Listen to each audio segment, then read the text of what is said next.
इस वीडियो में हम पढ़ रहे हैं क्लास 8 के पॉलिटी के चैप्टर नंबर 2 को, जिसका नाम है अंडरस्टैंडिंग सेकुलरिज्म। यानी कि हम इस चैप्टर में सेकुलरिज्म के बारे में पढ़ने वाले हैं। और देखिए, इस चैप्टर को शुरुआत करने से पहले सेकुलरिज्म वर्ड का मेन मतलब समझना और इसके बारे में हम यहाँ पर क्यों पढ़ रहे हैं ये समझना बहुत ही ज़्यादा इंपॉर्टेंट है। तो देखिए, सेकुलरिज्म का मतलब होता है धर्मनिरपेक्षता। और इस वर्ड के बारे में हम यहाँ पर इसलिए पढ़ रहे हैं क्योंकि हमारा जो कॉन्स्टिट्यूशन है, हमारा जो संविधान है, उसमें इंडिया को एक सेकुलर देश कहा गया है, सेकुलर कंट्री कहा गया है। अब ये सेकुलर होता क्या है, सेकुलरिज्म होता क्या है? इसका मतलब ये होता है कि हमारा जो देश होगा, यानी हमारा जो कंट्री है, इंडिया जो है, उसमें किसी भी रिलीजन को, चाहे आप हिंदू रिलीजन की बात करें, मुस्लिम की बात करें, या फिर आप जो क्रिश्चियन है उनकी बात करें, किसी भी रिलीजन को ऑफिशियल रिलीजन डिक्लेयर नहीं किया जाएगा। और सरकार जो है वो सभी रिलीजन को, हिंदू, मुस्लिम, क्रिश्चियन, जैन, बौद्ध, सभी रिलीजन को इक्वल ट्रीट करेगी और इक्वल सपोर्ट प्रोवाइड करेगी। किसी भी एक रिलीजन को दबाया नहीं जाएगा या फिर किसी भी एक रिलीजन को बढ़ावा नहीं दिया जाएगा। तो इस चीज के लिए ये सेकुलर वर्ड हमारे कॉन्स्टिट्यूशन में इंक्लूड किया गया है कि हमारा देश जो है उसमें सभी रिलीजन बराबर हैं, सभी रिलीजन को बराबर वैल्यू दिया गया है। और इसी चीज को हम यहां पर पढ़ने वाले हैं। तो यहां पर देखिए, इंट्रोडक्शन दिया गया है। इंट्रोडक्शन में कुछ चीजें समझाने की कोशिश की गई है कि आखिर सेकुलरिज्म होना क्यों जरूरी है, आखिर किसी भी देश को सेकुलर होना क्यों जरूरी है, और हमारे देश में हमारे देश को सेकुलर क्यों बनाया गया है। तो देखिए, यहां पर कहा जा रहा है कि मान लीजिए आप या तो हिंदू हैं या फिर मुस्लिम हैं, आप यूनाइटेड स्टेट जो है यूएसए, उसके एक इलाके में रहते हैं जहां पर जो क्रिश्चियन है उनकी संख्या ज़्यादा है, या फिर जो क्रिश्चियन जो कट्टरपंथी क्रिश्चियन है वो ज़्यादा पावरफुल है, और वहां पर आपके पास यूएस सिटीजनशिप है, यानी आप यूएस के नागरिक हैं, और उसके बावजूद आपको कोई भी घर देने के लिए तैयार नहीं है भाड़े पर। और अगर आपके साथ ऐसा ट्रीट हो कि आप यूएस के सिटीजन हैं लेकिन उसके बावजूद आपको घर नहीं मिलता है, कोई रेंट पर देने के लिए तैयार नहीं है, या फिर किसी भी तरीके से आपकी हेल्प करने के लिए तैयार नहीं है, तो उस समय आप कैसा फील करेंगे? आपको बहुत ही बुरा उस समय फील होगा, और काफ़ी आपको बुरा फील होगा, काफ़ी आपको खराब भी लगेगा। और इसके बाद अगर आप सोचते हैं कि मैं इस तरीके के डिस्क्रिमिनेशन के खिलाफ कंप्लेन करूंगा, और आप जाकर कंप्लेन करने की कोशिश करते हैं, लेकिन आपको कहा जाता है कि तुम वापस इंडिया चले जाओ, तुम यहाँ क्यों हो, तुम यहाँ क्यों रह रहे हो, तुम हिंदू हो या फिर तुम मुस्लिम हो, ऐसा तुम यहाँ क्यों हो, तुमको वापस इंडिया चले जाना चाहिए। तो इस तरीके का बिहेवियर अगर आपके साथ किया जाएगा, तो इस तरीके का बिहेवियर आपको काफ़ी खराब फील कराएगा, और आप काफ़ी गुस्सा भी आपके अंदर आएगा। और देखिए, ये जो गुस्सा है ये दो तरीके का हो सकता है। पहला तो आप फील कर सकते हैं कि इंडिया में या फिर किसी भी कंट्री में जहां पर हिंदू या फिर मुस्लिम ज़्यादा हैं, वहां पर ऐसा ही ट्रीटमेंट किया जाना चाहिए क्रिश्चियंस के लिए। और ये एक तरीके का विरोध वाला स्थिति आ जाती है कि उसने मुझ पर अटैक किया तो मैं भी उस पर अटैक करूंगा, या फिर इस तरीके की बातें हो जाती है कि हम बदले की भावना से काम कर रहे हैं। और इसके अलावा दूसरा, अगर हम इसका पहलू देखें, यानी दूसरे तरीके से अगर हम इस प्रॉब्लम के सॉल्यूशन को देखते हैं, तो वहां पर हम ये डिमांड कर सकते हैं यूएस गवर्नमेंट से, या फिर यूएस में इस आवाज को उठा सकते हैं कि सभी लोगों को बराबर ट्रीटमेंट मिलना चाहिए, या फिर सभी लोगों के साथ जस्टिस होना चाहिए। और आप वहां पर फाइट कर सकते हैं, और वहां पर ये कह सकते हैं कि सभी किसी के साथ डिस्क्रिमिनेशन नहीं होना चाहिए, रिलीजियस प्रैक्टिसेस के आधार पर या फिर बिलीफ्स के आधार पर, इस आधार पर किसी के साथ डिस्क्रिमिनेशन नहीं होना चाहिए।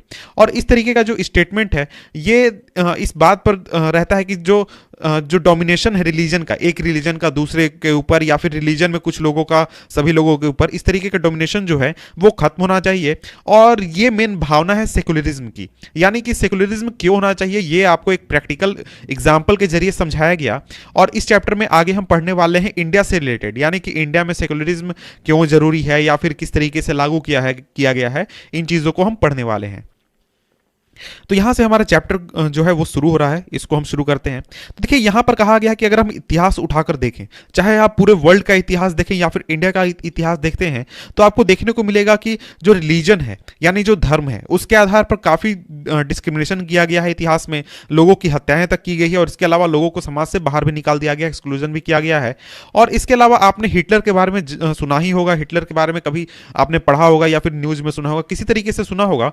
और वहां पर आपने ये भी सुना होगा कि जो हिटलर का जब शासन था उस समय जर्मनी में करीब 10 लाख, 20 लाख, 50 लाख, इतनी संख्या में जो ज्यूज हैं, यानी यहूदी लोग जो हैं, उनकी हत्या की गई थी। और आज अगर आप देखें तो यही जो ज्यूज हैं जिन्होंने अपना एक नया स्टेट बनाया, जो कि है आपका इजराइल, इसराइल में अगर अभी आप जाते हैं और आप अगर मुस्लिम हैं या फिर क्रिश्चियन हैं और वहां पर जो मुस्लिम और क्रिश्चियन माइनॉरिटीज रह रहे हैं वहां पर उनके साथ काफी बुरा बर्ताव किया जा रहा है। और इसी तरीके से आप सऊदी अरबिया में देखते हैं तो वहां पर जितने भी नॉन मुस्लिम हैं, यानी अगर आप हिंदू हैं या फिर क्रिश्चियन हैं और आप वहां पर जाते हैं तो आप वहां पर टेम्पल नहीं बना सकते, चर्च नहीं बना सकते और पब्लिक प्रेयर आप नहीं कर सकते। पब्लिक प्रेयर कहने का मतलब है कि आप अपने घर में प्रार्थना कर सकते हैं लेकिन किसी भी पब्लिक प्लेस पर जाकर प्रार्थना नहीं कर सकते हैं। तो ये सभी क्या है, ये सभी इवेंट्स है या फिर एक तरीके से आपको एग्जाम्पल दिया गया है कि आप अगर अपने आसपास देखते हैं, पूरे वर्ल्ड में देखते हैं तो आपको किस तरीके से रिलीजन के आधार पर डिस्क्रिमिनेशन देखने को मिल जाता है। तो यही चीज यहां पर लिखा गया कि ऊपर के जितने भी एग्जांपल्स हैं इसमें आपको एक रिलीजन जो रिलीजियस कम्युनिटी जो है वो दूसरे को एक तरीके से डिस्क्रिमिनेट करती है या फिर उसको प्रोसिक्यूट करती है या फिर उसके ऊपर काफी दबाव डालती है, उसको परेशान करती है। और इस तरीके के जो एक्ट्स हैं डिस्क्रिमिनेशन के, ये आपको बहुत ही ईजिली हो पाते हैं क्योंकि किसी एक रिलीजन को उस देश में या फिर उस सरकार द्वारा ऑफिशियल रिकॉग्नाइजेशन दिया गया है। यानी आप सऊदी अरबिया में जाएंगे तो वहां का जो ऑफिशियल जो धर्म है वो है आपका इस्लाम। वहीं आप जाते हैं इजराइल में तो वहां पर आपको जो आपका यहूदी धर्म है वो ऑफिशियल धर्म है। यानी कि जो दूसरे धर्म के लोग हैं वहां पर उनको सरकार द्वारा सपोर्ट नहीं मिलेगा, समर्थन नहीं मिलेगा, किसी एक धर्म को वहां पर समर्थन मिलता है। इसलिए ये जो इस तरीके के जो इवेंट्स हैं डिस्क्रिमिनेशन के इवेंट्स वो काफी आसानी से हो पाते हैं। और कोई भी व्यक्ति ऐसा नहीं होगा जो कि चाहेगा कि उसके खिलाफ डिस्क्रिमिनेशन किया जाए धर्म के आधार पर और उसके ऊपर दूसरे धर्म के लोग दबाव बनाकर रखें या फिर उसको प्रताड़ित करें दूसरे धर्म के लोग। इस तरीके की मंशा किसी भी व्यक्ति की नहीं होगी कि दूसरे धर्म के लोग उसे परेशान करें। और यहां पर आपसे सवाल पूछा गया है, in India can the state discriminate against a citizen on the grounds of their religion? क्या इंडिया में जो सरकार है वो रिलीजन के आधार पर, धर्म के आधार पर लोगों के बीच में भेदभाव कर सकती है? तो इसका जवाब है नहीं। अब आगे बढ़ते हैं और आगे हम देखते हैं नेक्स्ट टॉपिक, वो है व्हाट इज सेकुलरिज्म, यानी धर्मनिरपेक्षता क्या है। इसके बारे में यहां पर हम देख लेते हैं। तो देखिए सेकुलरिज्म के बारे में हमने पिछले चैप्टर में भी बात की थी, उसमें हमने काफी ब्रीफ काफी शॉर्ट में बात किया था, लेकिन यहां पर काफी डिटेल में हमें पढ़ना है तो इस टॉपिक को भी हम शुरुआत करते हैं। तो देखिए यहां पर कहा गया है, in the previous chapter you read about how the Indian constitution contains fundamental rights that protect us against state power as well as against the tyranny of the majority. यानी कि जो कॉन्स्टिट्यूशन है उसमें ऐसे प्रावधान दिए गए हैं जिसे कि हम फंडामेंटल राइट्स कहते हैं, वो हमें स्टेट पावर से बचाते हैं, यानी कि स्टेट जरूरत से ज्यादा अपने पावर को यूज ना करे इससे बचाते हैं। या फिर जो मेजोरिटी है यानी जो आपका बहुमत है, उन जो जिन लोगों की संख्या ज्यादा है उनसे भी हमें बचने का एक प्रावधान जो कॉन्स्टिट्यूशन है वो फंडामेंटल राइट्स के जरिए देता है। और इसके अलावा जो इंडियन कॉन्स्टिट्यूशन है वो किसी भी व्यक्ति को ये आजादी देता है कि वो अपने रिलीजियस बिलीफ को फॉलो करे और अपने रिलीजियस प्रैक्टिसेस को फॉलो करे और जिस तरीके से वो चाहे उस तरीके से वो फॉलो करे। उस पर कोई भी बंदिश नहीं लगा सकता है, कोई भी सरकार उस पर बंदिश नहीं लगा सकती है। इस भावना को ध्यान में रखते हुए, यानी कि किसी भी व्यक्ति के जो अधिकार है उसका हनन ना हो, इस भावना को ध्यान में रखते हुए जो रिलीजियस फ्रीडम सभी लोगों को प्रोवाइड किया गया है, इंडिया जो है यानी इंडिया में जो कॉन्स्टिट्यूशन है उसने एक स्ट्रेटेजी अपनाई है कि जो धर्म है और जो स्टेट है उसके पावर को अलग अलग रखा जाए। और सेकुलरिज्म का एक तरीके से मतलब ही यही होता है कि जो रिलीजन है वो स्टेट से अलग रहे, यानी धर्म जो हमारा देश है, जो सरकार है उससे अलग रहे। और सरकार जो है वो किसी एक धर्म को मुख्यता नहीं देगी या फिर वैल्यू नहीं देगी और किसी एक धर्म को दबाएगी भी नहीं। इस तरीके की भावना लेकर जो हमारा कॉन्स्टिट्यूशन है वो चलता है। और इसके बाद यहां पर सवाल उठता है कि आखिर ऐसा क्यों है कि हमें स्टेट से जो रिलीजन है उसको अलग रखना चाहिए, यानी जो सरकार है या फिर जो पावर में लोग हैं या फिर जो पावर है उससे रिलीजन को अलग क्यों रखना चाहिए, इस चीज को यहां पर हम देख लेते हैं। तो देखिए यहां पर बात की गई है कि एज डिस्कस्ड एबव, यानी ऊपर जैसे बात की गई है, तो सबसे इंपॉर्टेंट एस्पेक्ट है सेकुलरिज्म का कि जो स्टेट पावर है उससे रिलीजन को अलग रखा जाए। तो ऊपर हमने एग्जाम्पल देखा कि जब सरकार का किसी एक धर्म को समर्थन मिलता है तो उससे किस तरीके की परेशानियां जनरेट होती है, जैसा कि हमने सऊदी अरेबिया का एग्जाम्पल देखा, इजराइल का देखा और हिटलर के जर्मनी का देखा। और ये जो चीज है ये इंपॉर्टेंट है किसी भी कंट्री के लिए ताकि वहां पर डेमोक्रेसी जो है वो बहुत ही अच्छी तरीके से काम कर सके।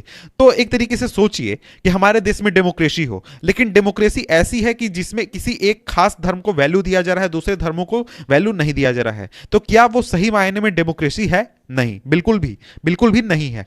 तो इस तरीके से डेमोक्रेसी जो है वो तभी फंक्शन कर सकती है जब हमारा जो धर्म है वो सरकार से अलग रहे और इस पूरे सरकार के प्रोसेस से अलग रहे। और दुनिया में जितने भी कंट्रीज हैं, सभी कंट्रीज में आपको एक से ज्यादा रिलीजियस ग्रुप्स देखने को मिल जाएंगे। यानी इंडिया में आप देखेंगे तो बहुत सारे धर्म रहते हैं, चाइना में भी रहते हैं, पाकिस्तान में भी रहते हैं, सभी देशों में एक से ज्यादा धर्म के लोग रहते हैं। और इन रिलीजियस ग्रुप्स में से हर देश में कोई ना कोई धर्म ऐसा होता है जो कि मेजोरिटी में होता है, काफी पावरफुल होता है, संख्या में ज्यादा होता है। और अगर इस मेजोरिटी रिलीजियस ग्रुप्स के पास जैसे कि इंडिया में मान लीजिए हिंदूज हैं, या फिर पाकिस्तान में आपको इस्लाम है, या फिर यूएसए में क्रिश्चियन है, अगर इनके पास स्टेट पावर आ जाए तो स्टेट पावर का ये यूज करेंगे, जैसे कि जो स्टेट पावर का जो फाइनेंशियल रिसोर्स है या फिर और भी जो पावर है उनका यूज करेंगे, और जो दूसरे धर्म के लोग हैं उनके खिलाफ डिस्क्रिमिनेशन किया जाएगा, या फिर उनको परेशान किया जाएगा, या फिर प्रोसिक्यूट किया जाएगा। और इस तरीके की जो टायरेनी है मेजोरिटी की, इसकी वजह से आपको डिस्क्रिमिनेशन, कर्सन, या फिर और इसके अलावा किलिंग तक की आपको इवेंट्स देखने को मिल जाएंगे, इवेंट्स हो सकते हैं रिलीजियस माइनॉरिटीज के खिलाफ। और जो मेजोरिटी है वो बहुत ही आसानी से जो माइनॉरिटीज है उनको अपने रिलीजन को फॉलो करने से प्रिवेंट कर सकती है, या फिर उनको हरास कर सकती है, या फिर परेशान कर सकती है। इस तरीके के इवेंट्स आपको देखने को मिल सकते हैं।